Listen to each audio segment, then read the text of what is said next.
আচ্ছা আমরা কোথায় যাচ্ছি বলতো? পুরুলিয়া তো। হ্যাঁ পুরুলিয়া তো। পুরুলিয়া কোথায়? সীতারামপুর বললে তো। হ্যাঁ পুরুলিয়া সীতারামপুর। ধর এমন হলো হ্যাঁ আমরা পুরুলিয়া সীতারামপুর না পৌঁছে অন্য কোথাও একটা পৌঁছে কোথায় সেটা বলো। যেখানেই হোক কোনো অসুবিধা তো নেই। আমাকে শুক্রবার সকালে ব্যাক করতে হবে, সেই মতো তুমি প্ল্যান করো দাদা। যদি ধর এমন হলো হ্যাঁ। শুক্রবার সকালে তুই ব্যাক করতে পারলি না, কি হবে?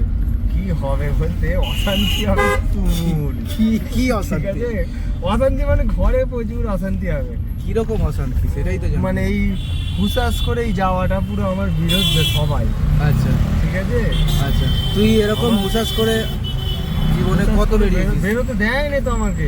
আচ্ছা তো এইটা বেরোতে পারলি কি করে? বেরোতে কি সাহস পেলি? সাহস কিছু পাইনি। মাকে একটা গিয়ে একটু করতে হলো। ঠিক আছে, তাও আবার দাদা আবার পাশ থেকে এই করছে ওই করছে সেই করছে, চেঁচাচ্ছে ফোনেতে। কে দাদা? আমার দাদা। তোর কোন দাদা? আমার পিসির ছেলেকে। আচ্ছা, আমার দেখো পিসির ছেলে, কিন্তু আমাদের একসাথেই সব হয়ে যাবে। আচ্ছা আচ্ছা হ্যাঁ শুনেছি বুঝতে পেরেছি। ওরকম কিছু ব্যাপার নেই। প্রবলেমটা কি? তুই যদি ধর শুক্রবারে না ফিরতে পারলি, শুক্রবার না ফিরে কবে সেটা ফিরবে, এটা কবে? আমি বলছি আমি জানছি এই দেখ আমি জানছি, আমি কিছু তোকে বলছি কবে কি কি হবে না হবে প্ল্যান বলো তো তোমার ওই দেখ, দাদা। আমি তোর থেকে জানছি। দোকানের দিক থেকেও problem হবে, হ্যাঁ বুঝলে তো? দোকানে প্রবলেম হবে।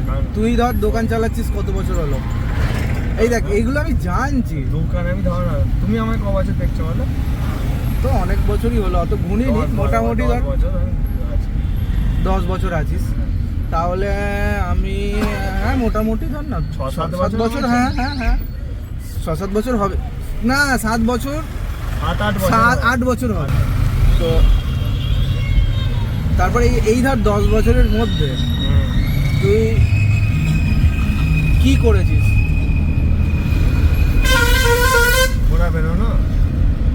কি করেছিস জীবনে? সেটা ঘোরা বেড়ানো হতে পারে, যে কোনো কিছু হতে পারে। কি আর করবো দাদা, এই এরকমই কাজ। কিরকম ভাবে? ব্যবসা করছি। হ্যাঁ ব্যবসা, রাত্রির দিকে ব্যবসার প্রতিই দিমাগ মোটামুটি সবসময়, যে ব্যবসাটা কি করে হবে। ব্যাপারটা কি জানো তো, আমি হয়তো দোকানেই ঢুকতাম না, ঠিক আছে, আমি হয়তো কিছু একটা কাজ ফাজ করতাম, ছোটখাটো কোনো কোম্পানিতে চাকরি করতাম, কিছু একটা করতাম। হ্যাঁ সে তো বলেছিলিস। হ্যাঁ না এবার যে তুই জিনিসটা করেছিস, ধর আজ 2টো চেয়ার থেকে আজ 6টা চেয়ার লাগিয়েছিস, 7টা চেয়ার লাগিয়েছিস, একটা পার্লারের সেকশন, একটা মেন সেকশন, একটা উমেন সেকশন, এটা যে করেছিস এই আমতার বুকে বাজারের মধ্যে, আপাতত তো মার্কেটে ধর এরকম নেই। এটা তো তোর কাছে একটা তোর জীবনের অ্যাচিভমেন্ট, তোর জীবনেরও অ্যাচিভমেন্ট, তোর বাবা মায়ের জীবনেরও অ্যাচিভমেন্ট, ফ্যামিলির জীবনেরও অ্যাচিভমেন্ট, যে তুই একটা তোর 30 বছর বয়সের মধ্যে তুই একটা যাই হোক একটা এমন একটা জায়গায় একটা আঁটি গেড়েছিস যে কিছু একটা করছিস, মানে মার্কেটে কিছু একটা করছিস যেটা তোর ভালো হচ্ছে, তোর ফ্যামিলির ভালো হচ্ছে, সব কিছু হচ্ছে। এবার আমাকে বল, এই যে ঘোড়া, এই ঘোড়াটাকে তুই কীভাবে দেখিস? ঘোরাটাকে আমি কিভাবে দেখি বলতে, আমি চাই এই ঘুরতে বেরোচ্ছি, হ্যাঁ আমার পুরো মাইন্ড ফ্রেশ থাকবে, ফেস থাকলো, পুরো ফ্রেশ থাকবে, একদম চিল মুডেই ঘুরবো। হ্যাঁ শুধু ফোকাস আমার ঘোরার দিকেই থাকবে। এবার এই আমি 10 যেই বছরের কটা দিন- মধ্যে হ্যাঁ। তুই এই চিল মুডে কতবার আমি ঘুরেছিস? বছরে ধরো একটা দীঘা, হ্যাঁ ঠিক আছে, পুরী, হ্যাঁ আচ্ছা মানে পুরীটা হয়তো 1.5 বছর 2 বছর ছাড়া হয়েছে। হ্যাঁ দীঘাপুরি বাদ দিয়ে বল। দীঘা পুরী তারাপীঠ বাদ দিয়ে আর কি, দার্জিলিং 3 বার। দার্জিলিং 3 বার, 10 বছরে মাত্র 10 3 বার। বছরে কোথায় দাদা, 10 বছরটা ধরুনই, ওই সময়টা আমরা কিছুই করতে পারিনি, মানে আমরা হয়তো ঠিকঠাক ভাবে, আরে তবুও খাওয়া দাওয়াটাই জাস্ট আমাদের হয়েছে। আরে হ্যাঁ, তবুও আর কিছু সেইভাবে। ঠিক আছে তবুও হ্যাঁ।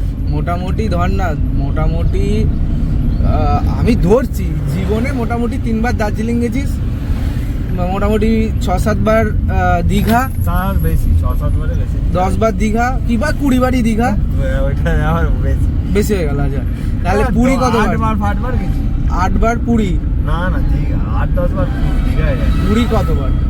দীঘা না, দীঘা তার বেশি হয়ে যাবে। হ্যাঁ। দীঘা ধরো না, আগস্টে তো যাই আবার ধরো এবার দীঘা গেলে কদিন সময় লাগে, কদিন সময় নিয়ে যায়? আমি দাদা 2 দিনে চলে যাই।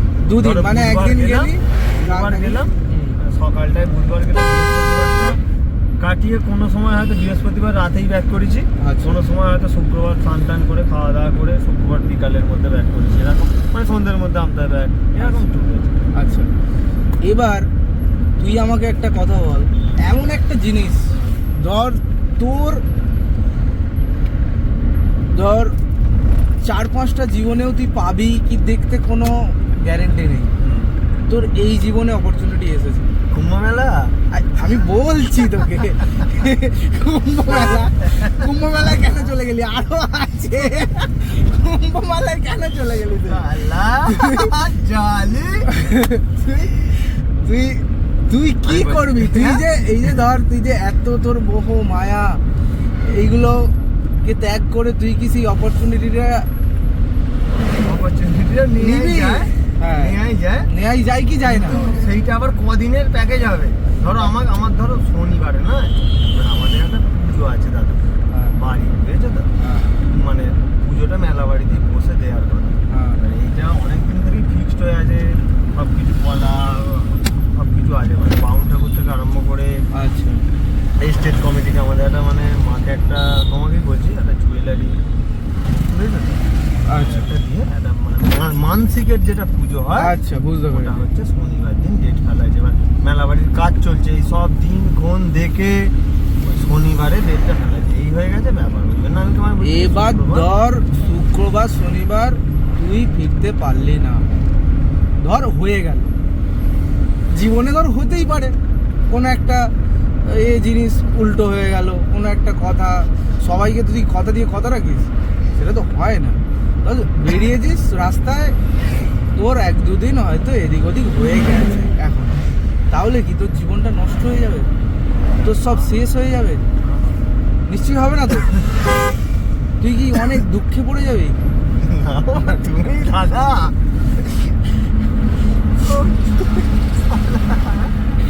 তাহলে তুই এই যে দোকান করে করছিস, তাহলে তুই আমাকে একটা কথা বল, মোটামুটি হ্যাঁ অবশ্যই একটা টাইমে আমিও মানি যে একটা ইয়াং গ্রুপের ছেলেকে মোটামুটি 5টা বছর নাক দম চেপে এমন একটা উঠে পড়ে লেগে একটা জায়গা দখল করতে হবে মার্কেটে, যেন সে সেই জায়গাটায় এবার তারপরে শিকড় ফেলতে থাকে, বিস্তারিত করতে থাকে। একদম। তো তুই 5-7 বছর 10 বছর নিজের জীবনে দিয়ে তুই সেটা করেছিস, কিন্তু তোর এই যে বয়স, এই বয়সের পরে তুই কি এই উপলব্ধিগুলো আর করার সুযোগ করতে পাবি? তো চাই দাদা উপলব্ধি। বয়সটা চলে গেলে সব না। করেছিস, ওটাও তো করেছিস, তুই যেটা চাইছিস সেটাও করেছিস সব। আমি বলছি না যে এবার কাজকর্ম ছেড়ে সাধু হয়ে যেতে হবে, কাজকর্ম অবশ্যই করতে হবে, কিন্তু ব্যাপারটা হচ্ছে আমি এটা বলতে চাইছি কাজকর্মর সাথে ঘোরাটা, এখন ডাক্তার, উকিল, ব্যারিস্টার সবাই বলছে যে জীবনে তোমার কিচ্ছু নেই, দুনিয়াটা দেখো, জীবনে তোমার কিছু নেই, তুমি দুনিয়াটা দেখো, পয়সা কামাও আর ঘোরো, দেখো দুনিয়াটা, এটাই তোমার সব থেকে বড় শিক্ষা। তো এই যে ধর শিক্ষাটা তুই কি তোর ইয়াং বয়সে নিতে চাস না? অবশ্যই নিতে চাই, বিয়ে হয়ে গেলে তো আরো পরিস্থিতি তোর সংকীর্ণ হয়ে যাবে। বাবা খুব বুঝে শুনে একটা পার্টনার বানাতে হবে। না না, তারপরেও বিয়ে হয়ে গেলে তখনও তোর একটা, আমাদের এই সমাজে বিয়ে যখনই হয়ে যাবে তোর মাথায় একটা ছেলেপুলে হয়ে গেল, বাস তোর মাথায় একটা আলাদা সামাজিক চিন্তা, 3 জনকে নিয়ে যাব, শালা 10-30 হাজার টাকা খরচা, আমি একা গেলে 10,000 টাকা খরচা হতো। সিম্পল একটা, যাই হোক আমরা তো একটা আপার মধ্যবিত্ত ক্লাস, ঠিক আছে তো, বা মধ্যবিত্ত ক্লাস, তো আমরা তো আর ওরকম লাগাম ছাড়া হয় না ব্যাপারটা, তবুও তো একটা হিসাব থাকে তো, যে লাগাম ছাড়া চলো ওরাও, এরকম তো ব্যাপারটা থাকে না। তো বিয়ে হয়ে গেলে তো তখন তো তুই তো জালে জড়িয়ে যাবি, তখন তো দীঘা পুরী এগুলো থাকবে, কিন্তু এই যে 144 বছর পর কুম্ভ মেলাটা তোকে ডাকছে, তুই কি বিয়ে হয়ে তুই তার সাথে যেতে পারবি? আচ্ছা আমি বলছি এবার, এই যে 144 বছর এই সেই যে ব্যাপার, স্বাস্থ্য মতে এই এত, আমি এটা কি পুরোপুরি একটা ব্যাপার আছে, যোগ আছে তার উপর, কিন্তু এটা পুরোপুরি একটা মানে আমি যেটা ফিল করেছি, এই আবার এইসব কেন আমতার রাস্তায়, ভালো তো, সালা ভালো তো, গুড, দেখে ভালো লাগলো। তারপর বল, হ্যাঁ বল। এটা পুরোপুরি পুরো একটা বিরাট বড় মার্কেটিং চলছে। অবশ্যই এটা একটা মার্কেটিং, ঠিক আছে, এটা একটা মার্কেটিং, সনাতন ধর্মের মার্কেটিং।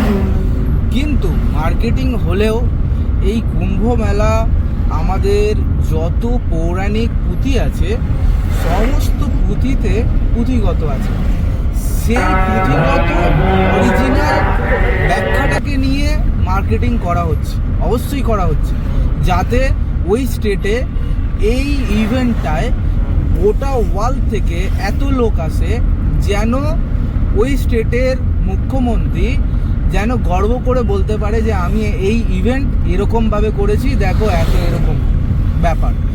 অবশ্যই মার্কেটিং, কিন্তু ব্যাপারটা ফেক নয়। মার্কেটিং করছে ব্যাপারটাকে বেশি করার জন্য। কেন? এখন ডিজিটাল দুনিয়া, এখন আমাদের মতো অজপাড়া গ্রামের ভিতর থেকেও লোক কুম্ভ মেলায় যাচ্ছে যারা জানতেও না। কেন? সবার হাতে ফোন, ঠাকুমা থেকে শুরু করে দাদু বাচ্চা আমরা সবার হাতে এখন আমাদের কাছে স্মার্টফোন চলে আসছে, বিভিন্ন রকম তথ্য, বিভিন্ন রকম কথা, বিভিন্ন রকম জিনিস। সাথে সাথে আরও ইনফ্লুয়েন্সার ইউটিউবাররা আছে, ইনস্টাগ্রামাররা আছে, তারাও করছে। কিন্তু ব্যাপারটা হচ্ছে তোর ফেক নয় না জিনিসটা, আমি তো সেটা হ্যাঁ মার্কেটিং অবশ্যই আমিও জানি মার্কেটিং করছে, এটা সনাতন ধর্মের আমাদের মার্কেটিং হচ্ছে, কিন্তু ব্যাপারটা ফেক নয়। ব্যাপারটা কোনো এরকম নয় যে একটা ফেক জিনিস নিয়ে মার্কেটিং করা হচ্ছে না। এই যে যোগটা ধর, এই যে যোগটা, এই যে এখন নক্ষত্র এটা চলছে, এই যে যোগটা, এটা তো আদি পৌরাণিক পুঁথিতে বল, আমাদের রামায়ণ মহাভারত যে কোনো জায়গায় বল, সব জায়গায় হচ্ছে মেনশন আছে কুম্ভ মেলা নিয়ে, ঠিক আছে। এবার এটা বড় বড় সায়েন্টিস্ট, বড় বড় স্পিরিচুয়ালিস্ট, বড় বড় লোকজন সবাই এটাকে বিলিভও করছে, তারা প্রমোটও করছে। তো এটা একটা পজিটিভ প্রমোশন। এই যে যমুনা, গঙ্গা আর কে সরস্বতী, এই যে তিনটে নদীর মিলন, ওটা তো আর কোথাও নেই রে ভাই। এটা তো মিথ্যা নয়, এটা তো মার্কেটিং কি করবে আর। এইটার হয়তো সুযোগ নিচ্ছে মানুষ, তার স্টেটের মার্কেটিং করছে, কিন্তু এটা তো সত্যি। এটা তো তুই যাচ্ছিস মানে এই নয় যে এটা অন্যরকম। তো আমরা যেহেতু হিন্দু, আমাদের হিন্দু ধর্মের এই 144 বছর পর ফিরে আসা যে একটা ইভেন্ট, সেই ইভেন্টটা যদি অ্যাটেন্ড করতে পারি তাহলে অসুবিধা তো কিছু নেই। তো আমি হচ্ছে ভোলে বাবার ভক্ত, ঠিক আছে, তো সেজন্য আমার একটা টান আছে, আর কোনো টান নেই, শুধুমাত্র। আচ্ছা, গেলে মোটামুটি কদিন লাগবে? ভোলে বাবার ভক্ত গেলে দেখ, আমি এটাই বলতে চাইছি যে শুধু তো আমরা করবো না যে চান করবো, ডুবকি মারবো, চলে আসবো, এত দূর রাস্তা গিয়ে 1000 কিলোমিটার গিয়ে সব ঘুরে একদম। ওটাই কদিন লাগবে? আমরা সেটাই তোমাকে বেনারসে তো একদিন থাকতে হবে, বেনারসে সন্ধ্যা আরতি দেখতে হবে। হ্যাঁ, সন্ধ্যা আরতিটা না দেখলে ওটা কোনো মজাই নেই। ওই আরতি না দেখলে তোর কোনো নেই, দামই নেই। তো সন্ধ্যা আরতি দেখা, বেনারসে একটু স্ট্রিট ফুড এক্সপ্লোর করা, ঘোরা, মোটামুটি ধরে নে না ওখানে 3 দিন তো সময় দিতে হবে। যেতে আসতে 2 দিন না 3 দিন লাগবে। সেটা 3 দিন লাগবে না মনে হয়, কেননা যদি ব্রেক করে আসা হয়, আসার সময় আমরা হচ্ছে কি হবে, আসার সময় আমরা অযোধ্যা পাহাড় ঢুকে যাব, ঠিক আছে, অযোধ্যা পাহাড়ে নাইট স্টে করবো, তারপরের দিন সন্ধ্যেবেলায় বেরিয়ে চলে আসবো, কি বিকালবেলা আধার পথেই পড়বে। আর আমরা এখন কোথায় যাচ্ছি? এখন আমরা যাচ্ছি কুম্ভ মেলা। ঘরে জবাব দেবো রে ভাই। আমার মাকে আমি 2000 টাকা চেয়েছি, আমি মা 2000 টাকা দাও, মামা তুই 1000 টাকা নিয়ে যাবি কালকে ফিরে, তুই 2 দিনের 3 দিনের টাকা আমি, মা তো জানে না কত খরচা হতে পারে। আচ্ছা, মাকে 2000 টাকা চেয়ে নিয়ে এসছিস তাই তো? সেটা ব্যাপার না, মানে আমি ঘটনাটা তোমায় আমি বলছি। হ্যাঁ, মানে মায়ের সাথে হয়েছে এটা। টাকা তো আমাকে যাচ্ছে। তাহলে আমরা এখন বেরিয়ে পড়েছি কিন্তু বন্ধুগণ, সকলকে জানাই কুম্ভ মেলার উদ্দেশ্যে।